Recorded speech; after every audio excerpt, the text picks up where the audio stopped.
For 8 years, Buhari employed his people, whether educated or not.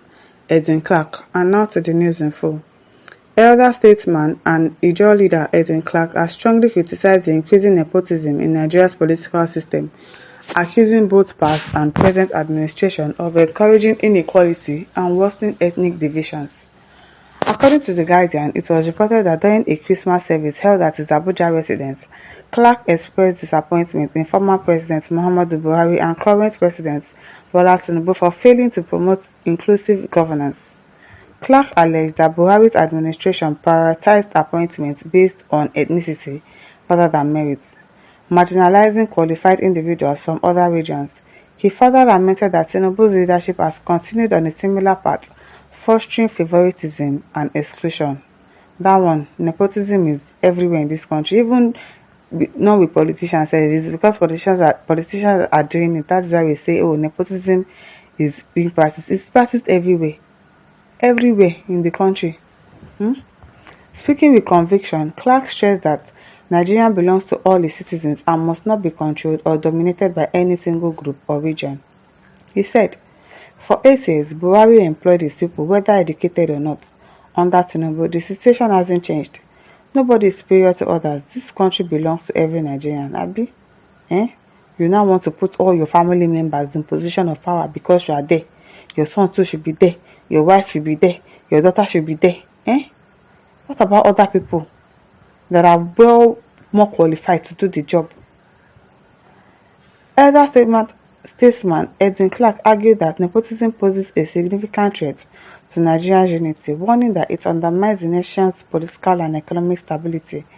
He noted that such practices erode public trust in government institutions, alienate marginalized groups, and hinder the country's progress. Clark expressed concern that tribalism and favoritism weakens Nigeria's democratic foundation, urging the adoption of a system that values competence, fairness, and accountability. He called on Nigerians to hold their leaders accountable and push for reforms that promote inclusivity and reflect the nation's diversity. We should hold them accountable. Now, so have you not been trying to hold them accountable? What has been the result? You try to talk, you try to protest, they will bring out all their policemen and all their weapons to fight us. Boko Harams are there, they did not bring out weapons to go and fight them. They would even claim they don't know where they are. We should make them accountable. Where? They are not accountable to anybody because we are not running the democracy in this country. It is military regime in disguise. So we cannot hold anybody responsible. While Clark commended President Tinubu's recent efforts to communicate with the public through national broadcasts, he stressed that speeches alone would not resolve Nigeria's challenges. Yes, so it will not. He called for concrete actions to address critical issues such as corruption, insecurity, and poverty, urging the government to back what with decisive, impactful measures. Yes, because in this country they don't say something, then they don't do it. Even the judicial system, they give a law. You sentence somebody, you give a judgment, and then you just leave it at that.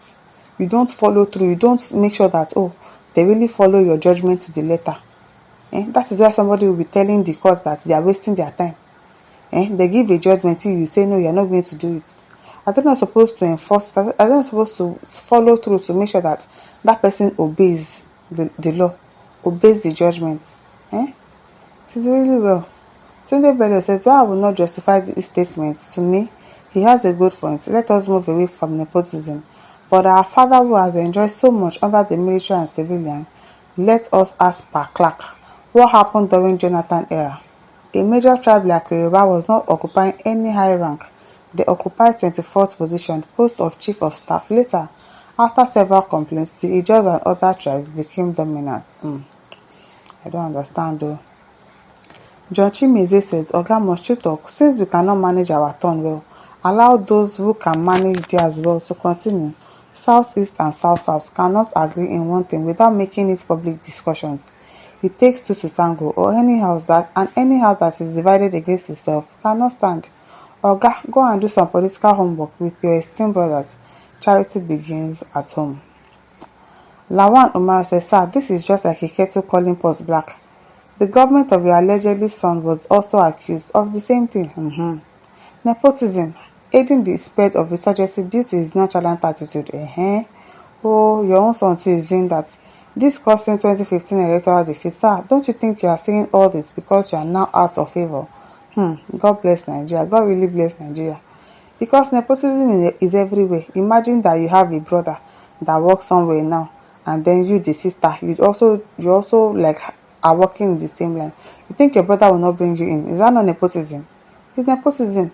But when he favors us, we say, we don't believe it's nepotism. But we also practice nepotism apart from the governors, the president. Even some Nigerians to practice nepotism. So I don't know. Ekwemeka says that's why the country should be divided to stop this nonsense. Oh, Pat Esema says nepotism of our leaders has pushed Nigeria into the pit of backwardness. No be small. Victor Nana says Tinubu is repeating the same contravention of the federal character principle in our constitution. Somebody that said he will continue from where his predecessor stopped. What do you expect? What do people expect? Nasiru Mohammed says confused and dejected old cargo with his old age sentimental confusion. So him saying that we should stop nepotism is sentimental. Nasiru, that's what people like. No wahala. South Africa says Baba Clark, the problem is winner takes it all. There are many qualified and intelligent people in other parties better than APC, sir. Now, who do you blame? They held meetings against the lousy Jonathan, but he failed to pick the joke. Remove Jega and place your own. The mocker thought it was a joke after selling Allah Messiah in order to become president. Or how did OBG knew that the governor traveled? We own the oil, but they used the oil to our detriment. Baba, when I was in GS1, you were a commissioner. Well. Namaliki says, I see, we mean you to visit him in his Dara residence, and as so many are visiting him daily. Why would you go and visit him? I don't get. Damobin says APC government started this useless tribal politics issue by putting its own people in the office. Exactly. They are the ones practicing nepotism. Your son has to be there. Your daughter has to be there. You shall go and be bringing all your family members to be in places of power. What happens to people that are really qualified? So how do we intend to progress in this country? Imam Baba said it would have been good for all of you to criticize government policies that has negatively affected the country rather than its political comments or sharing of position. Saliu Ibrahim says, Papa Edwin Clark, are learned or educated yourself. Don't you know your people are just managing you due to your greed? Now wow, it is well. Timadi says, your man Jonathan started it, the other following his legacy. Why are you crying now? When did you become a statesman? It is during the Jonathan government. Stop criticism of Buhari and Tinubu. Put blame on your kissman Jonathan instead. Okay. And listeners, over to you. Leave your thoughts in the comment section. Don't forget to like, to share, and subscribe. Thank you for listening. See you some other time. Bye.